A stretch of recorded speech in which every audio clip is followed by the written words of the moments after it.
Selamat pagi para siswi, bertemu lagi dengan Ibu untuk membahas materi selanjutnya. Kali ini kita akan bertemu dengan materi unsur intrinsik novel. Silakan kalian persiapkan diri kalian dengan baik. Silakan menyiapkan buku paket kalian untuk mengikuti apa yang Ibu jelaskan. Yuk kita mulai. Kalian sudah belajar bahwa unsur intrinsik adalah segala sesuatu yang ada di dalam karya sastra. Jadi terdapat di dalam karya sastra itu. Ketika kalian membaca karya sastra, kalian akan menemukan unsur-unsur intrinsik tersebut.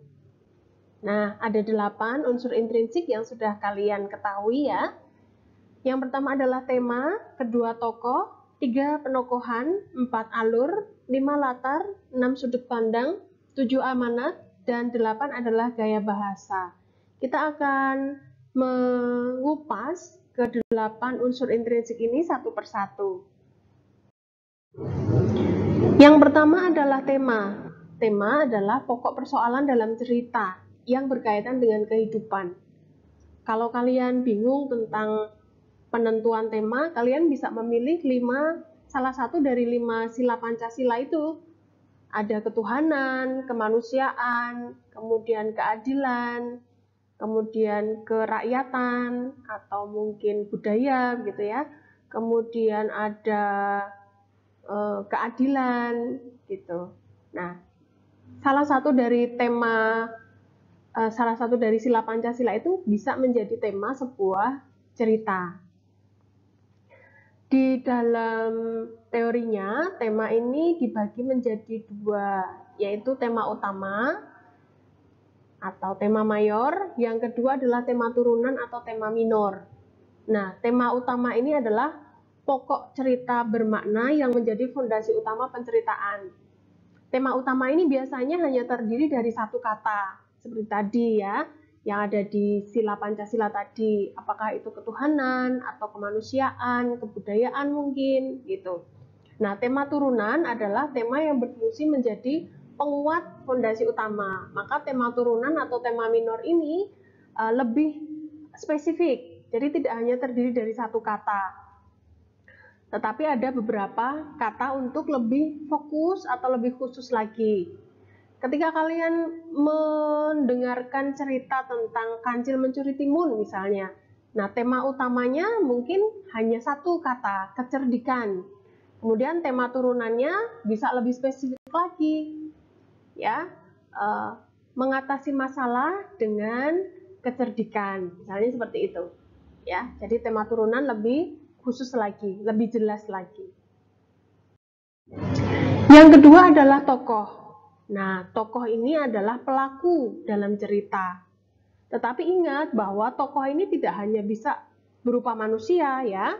Tumbuhan, hewan, benda itu juga bisa menjadi tokoh dalam sebuah cerita. Kemudian tokoh ini ada pembagiannya. Ada yang membagi tokoh utama dan tokoh tambahan. Ya, ada juga yang membagi tokoh protagonis, antagonis.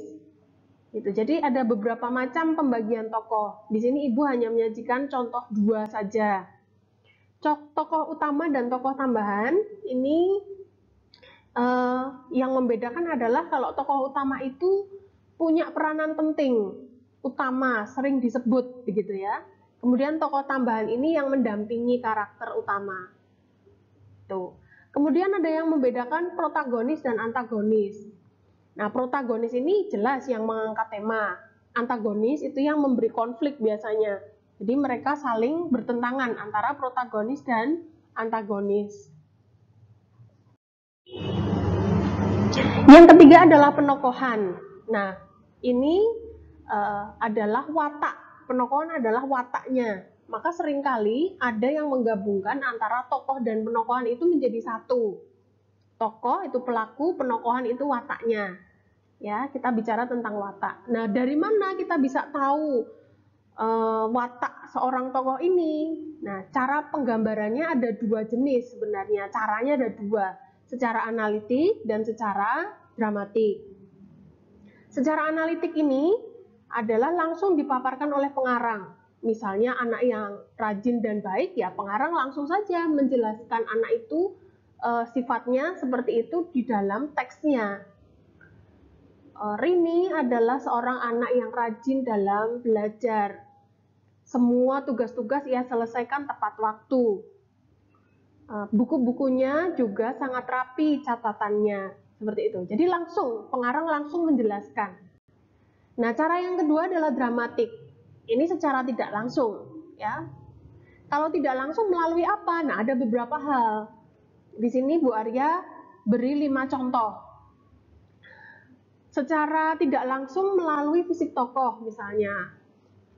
Seorang laki-laki bertubuh besar, tinggi, kulitnya hitam, rambutnya sangat panjang, dan matanya sangat sayu. Merah di bola di matanya menunjukkan bahwa dia habis minum minuman keras, misalnya gitu. Nah, dari fisik tokoh itu kamu tahu wataknya. Oh, laki-laki ini kok menakutkan ya, gitu ya. Gitu. Yang kedua, dari kata-kata yang diucapkan tokoh. Misalnya, Rini berkata, pembuka kata ya. Aku tidak haus, aku hanya mau tahu penjelasan kamu. Aku tidak mau apapun selain penjelasan dari kamu. Terserah kamu mau melakukan apa, aku tidak peduli. Aku hanya ingin penjelasan. Nah, dari kata-kata Rini tadi itu, kamu bisa tahu wataknya. Oh, Rini itu wataknya nggak mau tahu, tidak peduli, dia agak egois. Itu dari kata-kata tokoh. Kemudian dari dialog antar tokoh, misalnya Budi sedang bercakap-cakap dengan Tina. Ya, Budi bilang ke Tina, "Hei Tina, selamat pagi, kamu sudah mengerjakan PR belum?" Tina menjawab, buat apa mengerjakan PR? Gak usah dikerjakan aja, gak apa-apa. Budi menjawab, ya jangan seperti itu. Tugas itu juga harus dikerjakan, kan itu proses kita belajar, Tina. Tina menimpali perkataan Budi. Ya kalau kamu mau mengerjakan, ya mengerjakan saja. Nah, dari situ kita bisa tahu kan, dari dialog itu bisa tahu wataknya Budi bagaimana, wataknya Tina bagaimana. Nah, itu cara penggambaran watak tokoh dengan cara dramatik, yaitu melalui dialog antar tokoh. Selain itu juga melalui lingkungan sekitar tokoh. Misalnya, Rina masih tergolek di tempat tidur. Jam sudah menunjukkan pukul 10 pagi. Selimut ada yang berada di atas tempat tidur dan sebagian menjuntai ke bawah. Di dekat tempat tidur itu ada meja belajar yang di atasnya ada banyak bungkus makanan. Di bawahnya ada botol yang tumpah dan isinya keluar membasahi lantai kamar. Sementara itu tempat sampah di bawah meja belajar itu juga terlihat penuh. Nah, kamu tahu kan dari lingkungan sekitarnya si Rina tadi. Sudah jam 10 pagi, belum bangun, kemudian tempat sampah tergolek di mana-mana berceceran, gitu kan? Nah, kamu tahu wataknya Rina seperti apa dari lingkungan sekitar Rina berada, gitu. Kemudian dari pendapat tokoh lain, ini biasanya gibah itu ya. Misalnya, Siti itu sedang berbicara kepada Lia misalnya. Ya, Siti bicara tentang Lia. Bicara kepada Lia. Hei Lia, kamu tahu nggak kabarnya Rita? Emang kenapa Rita? Tahu nggak sih? Rita itu anaknya itu pembohong. Kata-katanya nggak bisa dipegang. Nah, dari situ kita bisa tahu wataknya si Rita itu kan. Ya, dari pendapatnya si Siti. Itu ya. Yang keempat adalah alur. Nah, ini kalian sudah tahu ya bahwa alur itu punya 3 jenis. Alur itu jalan cerita dari awal sampai akhir. Ya. Jadi sampai habis ceritanya. Jenis alur itu ada 3. Alur maju, alur mundur, dan alur campuran. Ingat, tidak ada alur maju mundur ya. Tidak ada. yang maju mundur biar Syahrini saja ya, maju mundur cantik begitu. Jadi alurnya hanya 3 aja, maju ya berarti dari awal penceritaan waktunya sampai habis. Dari Senin kalau hari ya, dari Senin sampai Sabtu atau Minggu begitu, majunya begitu. Tapi kalau mundur itu dari Sabtu sampai ke Senin, nah gitu harinya ya, waktunya begitu, logikanya begitu. Nah kalau campuran dari Senin kemudian ke Kamis, nah, ya kan, ini maju, lalu dari Kamis ini kembali ke minggu sebelumnya begitu kan, lalu maju lagi ke Jumat, nah itu campuran. Itu. Ingat tidak ada alur maju mundur ya, hanya 3 jenis alur ini. Nah tahapan alur itu ada 3. Yang pertama adalah bagian awal, bagian tengah, dan bagian akhir. Jadi alur itu dibagi 3 tahap. Bagian awal itu terdiri dari 3 hal, yaitu paparan, kemudian rangsangan, dan ketiga gawatan. Paparan itu pengenalan tokoh, pengenalan latar biasanya, ya, pengenalan awal cerita. Kemudian rangsangan itu mulai ada masalah yang timbul, ya, masalahnya mulai muncul. Kemudian yang ketiga gawatan, masalah yang muncul ini mulai memberikan dampak, jadi sudah ke beberapa orang gitu ya. Nah pada bagian tengah ini dimulai dengan tikayan. Nah masalah tadi yang sudah berdampak tadi ini sudah mulai menimbulkan konflik kecil. Ya, konflik kecil ini kemudian masuk ke rumitan, semakin naik, ya, konfliknya menjadi semakin menegang, menjadi semakin meluas. Tokoh-tokohnya menjadi semakin panas suasananya di sana. Sampai kepada bagian klimaks, yaitu di mana puncak dari konflik itu berada. Nah, kemudian masuk ke bagian akhir, yaitu leraian. Pada bagian leraian inilah solusi dari masalah itu hadir. Kemudian 8 adalah selesaian, yaitu ketika solusi ini diterapkan, kemudian ceritanya berakhir. Ini adalah tahapan alur maju ya, jadi dari awal sampai akhir, dan bisa dibolak-balik, ya tergantung alurnya maju atau mundur atau campuran begitu. Jadi ini adalah idealnya sebuah alur maju gitu. Unsur intrinsik yang kelima adalah latar. Latar ini adalah keterangan tempat, waktu, dan sosial. Maka ketika ada soal bertanya latar cerita itu apa, maka kalian harus menjawab 3 jenis ya. Keterangan tempatnya di mana, waktunya kapan, dan sosialnya bagaimana gitu. Jadi kalau ditanya latar ya berarti harus 3 hal itu. Latar tempat ya jelas tentang kondisi geografisnya, tentang ruang gitu ya. Kemudian latar waktu ya berkaitan dengan kondisi waktu, bisa abad, kemudian hari, dasawarsa, jam, bulan, tahun gitu, atau sejarah gitu ya. Latar sosial itu dengan kondisi tokoh yang digambarkan dalam cerita. Di sosialnya tokoh ini bagaimana? Apakah dia mungkin berada di pantai atau berada di kehidupan ya, bukan tempatnya di pantai, tapi kehidupan masyarakat pantai, lebih tepatnya begitu. Ini latar, jadi harus menyebutkan 3 hal ini, tempat, waktu, dan sosial. Yang keenam adalah sudut pandang. Sudut pandang adalah posisi yang dipilih pengarang untuk menyampaikan cerita. Pengarang ini memposisikan dirinya di mana? Itu sudut pandang. Hanya ada 2 jenis sudut pandang, yaitu orang pertama atau akuan dan orang ketiga atau diaan. Tidak ada orang kedua ya, tidak ada, hanya sebagai orang pertama atau sebagai orang ketiga. Nah, baik itu sebagai orang pertama maupun ketiga, ini dibagi menjadi 2. Ya, sebagai orang pertama atau orang ketiga yang hanya sebagai pengamat saja, atau masuk ke dalam cerita.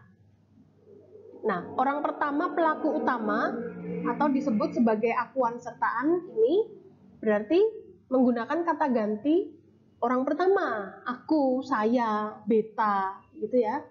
Kemudian pelaku utama, maka dia masuk ke dalam cerita, dia tahu pikiran dan batin tokoh lain. Contohnya seperti ini, aku berada di kelas 12 IPA. Hari ini aku mengajar anak-anak materi unsur intrinsik. Ada satu anak yang sedang memandang keluar jendela. Ia tampak gundah.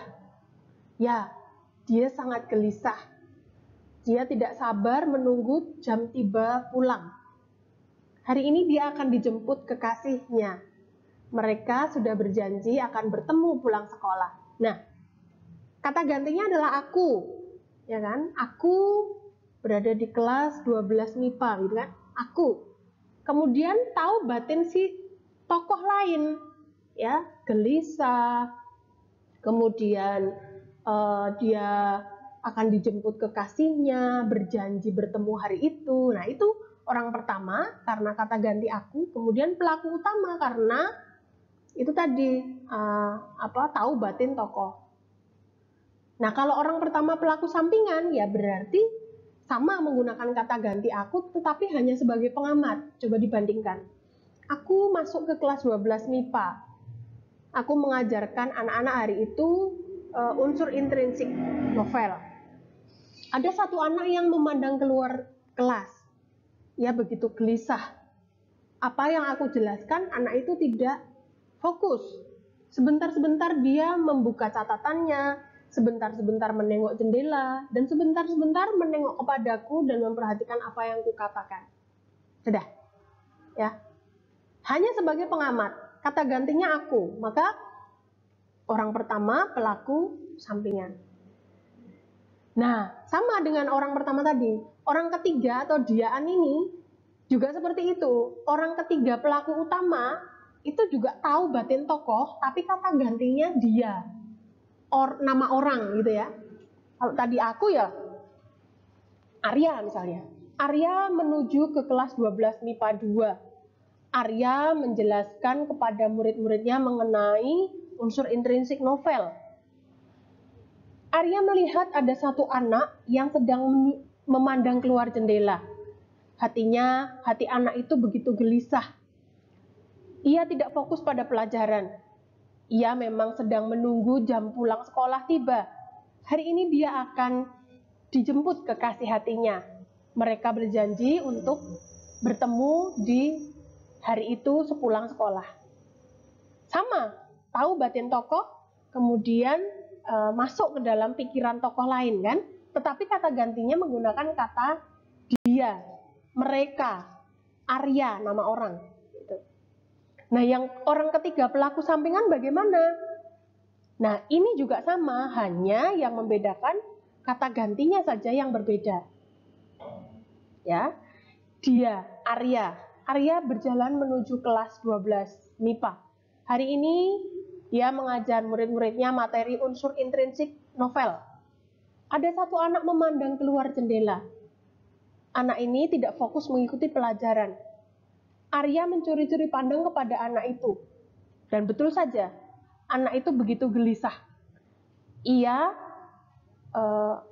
membuka bukunya, kemudian menutup lagi, memandang keluar jendela, memandang ke papan tulis, dan terlihat begitu gelisah. Nah, cukup sampai di situ, berarti orang ketiga karena kata Arya, kemudian dia, gitu ya, ini orang ketiga. Dan pelaku sampingan karena tidak tahu batinnya, hanya sebagai pengamat saja. Itu yang disebut sebagai sudut pandang. Kita lanjutkan. Yang ketujuh adalah amanat. Nah, amanat ini adalah pesan yang ingin disampaikan pengarang melalui karya sastra yang dihasilkan. Maka pengarang ini di setiap cerita memiliki pesan yang ingin disampaikan, dan ketika pembaca ini menerima pesan itu, setiap pembaca pasti akan berbeda-beda mengambil pesan yang diambil, bergantung kepada background pengetahuan, pengalaman hidup pembaca masing-masing. Nah, pesan ini maka bisa lebih dari satu, karena tergantung para pembaca ini memaknai sebuah cerita. Nah, biasanya pesan ini adalah nilai-nilai luhur ya, yang bisa dijadikan teladan atau bisa dijadikan contoh. Clue-nya adalah mengajak. Sebaiknya kita marilah atau jagalah, gitu ya. Jadi clue-nya, kata kuncinya amanat itu adalah mengajak. Kalau dia tidak mengajak berarti bukan amanat, dia hanya nilai saja, nilai-nilai luhur saja. Tapi kalau pesan, orang yang berpesan itu kan pasti mengajak. Tolong ya, gitu kan? Tolong ya nanti, itu pesan. Maka amanat ini juga clue-nya mengajak, tidak hanya kalimat berita. Yang terakhir adalah gaya bahasa. Nah, gaya bahasa ini sangat luas sebetulnya. Gaya bahasa yang dimaksud di dalam novel ini yaitu bahasa-bahasa yang mungkin terdapat di dalam novel itu. Bisa ada banyak diksi atau pilihan kata asing misalnya, karena settingnya memang ada di luar negeri. Atau mungkin menggunakan banyak kata kiasan, atau menggunakan banyak kata atau kalimat peribahasa, gitu ya. Jadi yang namanya gaya bahasa ini sangat luas. Setiap pengarang ini memiliki gaya penceritaan ya bahasanya sendiri-sendiri. Mari kita lihat contoh ini. Bagi V, banyak hal dalam hidup ini yang tidak bisa dicapai dengan hanya menjentikkan jari. Nah, itu bisa masuk kan? Ungkapannya masuk, menjentikkan jari. Artinya tidak hanya menjentikkan jari, tetapi ada makna lain di sana, bukan makna sebenarnya. Hanya dengan mudah gitu ya. Banyak hal dalam hidup ini yang tidak bisa dicapai dengan mudah. Maksudnya seperti itu. Butuh banyak cucuran keringat dan tetesan air mata. Nah, ini juga. Jadi dalam hidup ini nggak butuh cucuran keringat. Nah, bukan arti cucuran keringat yang sebenarnya, tapi makna lain. Butuh lebih banyak usaha, kan gitu, untuk mendapatkan sesuatu. Karena itu ia lebih suka naik dan turun tangga. Sekali dayung 2-3 pulau terlampaui, ia dapat sekaligus berolahraga. Nah, ini ada satu kalimat peribahasa. Gitu ya. Jadi contoh gaya bahasa seperti ini. Ada ungkapan, ada peribahasa, ada mungkin kata-kata asing atau kata-kata budaya Jawa misalnya, gitu kan. Ada nyadran, ada melayat, mungkin itu namanya, ngapem gitu kan, budaya-budaya Jawa atau budaya di suku bangsa yang lain gitu. Nah, ini bahasanya tergantung diri pengarang masing-masing. Baik, Ibu Arya cukup menerangkan tentang unsur intrinsik ini. Terima kasih atas perhatian kalian. Selamat mencermati, bisa mengulang-ulang lagi apa yang Bu Arya katakan. Jangan sungkan untuk bertanya kepada Ibu apabila kalian memiliki kesulitan atau ada hal yang belum jelas. Sekian dari Ibu, terima kasih, Tuhan memberkati.